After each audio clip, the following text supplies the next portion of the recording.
Sorry, you know, the new governor of Plateau State, Caleb Muftwang, I hope I got that right, is an exasperated man as we speak. The orgy of killings in that state continues unabated. In the latest development, we are told suspected gunmen killed the a pastor, Rex Nicodemus Kim, of a popular church, and 20 others in the Riyom area of the state. In fact, Riyom is in the Barkin, Ladi local government area of the state. Now, Governor Muftwang has roundly condemned the mindless killing and assured that the retooling of the security apparatuses in the state is being worked upon, and the secure Plateau State is assured. What a baptism. It's what a baptism, citizen. That is not new. It's not new. The crisis and the killing has remained. It's not new. Are you suggesting he could have seen it coming? Yeah, he could have seen it coming, because this has been going on for years. Within the lifespan of the last administration of Plateau State, 8 years of the former governor, we saw what happened in Plateau State and the number of that even the military have decided to set up a command, Safe Haven, based in Jos, that practically was in charge of security situations in Plateau State and some other neighboring states. And then in the neighboring state of Benue is the same thing. We are talking of Plateau. The same thing that is happening in Plateau is happening in Benue. That belt. Yes, within that belt. And the most intriguing part of it is that I listened and I watched the governor a few days ago on one of the national TV stations where he was in there. I was saying that the intriguing part of it is that the killing so far is concentrated in 2 local governments, particularly. Yeah. And unfortunately, one of the local governments is his own local government. In fact, he stated that in a particular day, over 135 people were killed on a day. Just like that. Just like that. And we're moving on as if nothing happened. The outgoing government of President the President Muhammadu Buhari told Nigerians that the issue of insecurity will have been probably dealt with to a large extent. But from what we are seeing, we can see that there is a resurgence in violence, in killings, not only in Plateau, I've said Benue, and some other parts of the north, specifically. And the question you ask yourself, what are security agents doing? The Army, the Air Force, and the and I have said it time and time again. I've said it time and time again. It is not just winning and getting the best of equipment, getting the best of armor tanks, getting the best of fighter jets, and also getting the number of AK-7. That's all. Most often than not, what we've lacked is intel. There's been a kind of disconnect between the security people, the security agents, and also the people on ground. That trust deficit is there for me, because these people are not angels. They are not just spirits that just come and before they strike, somebody within the circle would have seen some movement, either in the bushes or any of our neighbors. What did they do? Did they inform the security agents that this is what they've seen?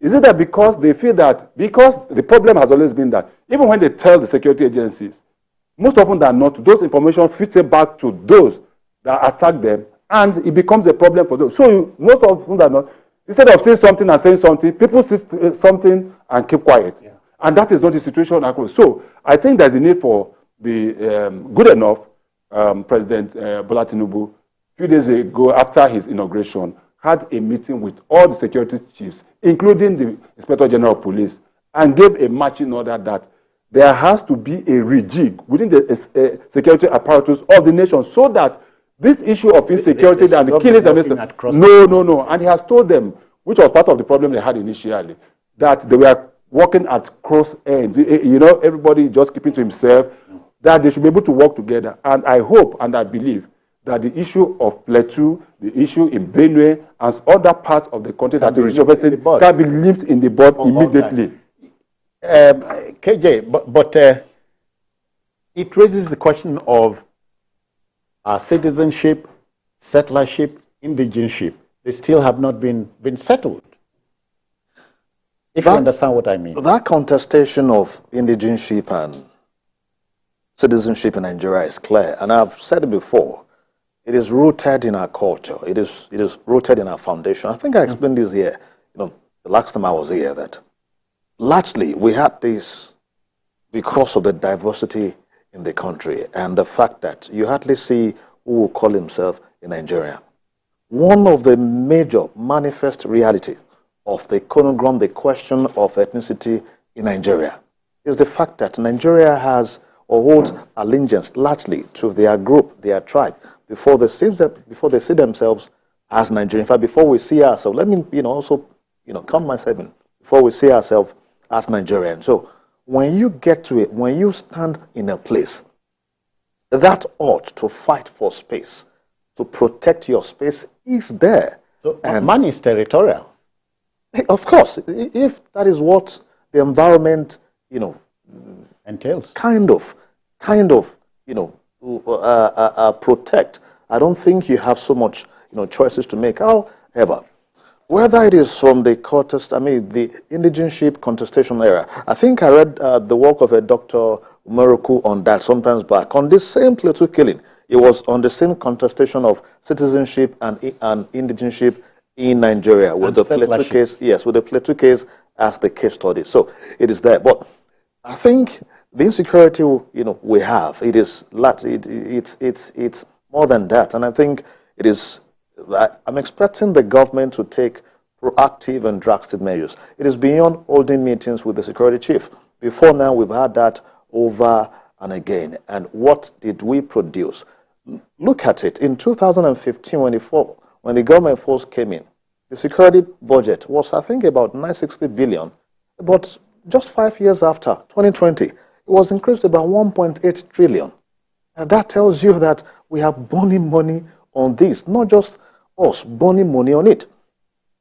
In that same year, 2020, Nigeria had lost over $40 billion foreign direct investment that was taken to another country because of insecurity. Insecurity takes from us, on the average, per year, about 11% of our GDP. Now, if you look at the statistics, the indices, we should go beyond paying lip service to insecurity. It is affecting every strata of the economy. The reason you have food crisis in Nigeria, food insecurity in Nigeria, is because of the insecurity we have. Those who should be in the farms, producing for us, they are in the IDP camps. So we have taken away those who should be our production forces. Even where they are farming, KJ, they are asked to pay tolls. To pay tolls. Shockingly, even government contract. Research shows recently that over 12 trillion naira government contract are abandoned in different parts of the country due to insecurity. So this thing is eaten deep into the system. I was expecting that the president, will move swiftly, immediately. One, to hold meetings with the state involved. The state involved now, they know the dynamics. Talk to them first. Then get briefing from the security chiefs. I wouldn't expect an immediate change, to the architecture. But the NSA, what advice is it given? Do you find him satisfactory enough to still be there? We're looking at this to be, at top of his priority. No matter, you can see this, the thinking in the last few days. What we lack in the last government is that coordination from the top. You had each of the ministry, each of the the agencies acting as separate federal, federal republic. Acting, there was no coordination. But now you have a man who is thinking, who's got some things, who can coordinate his team. But what we should, add to it is speed. Look at the policies in the past few days. Gentlemen, we need more than what we're saying here. It's the process of retooling. No, see.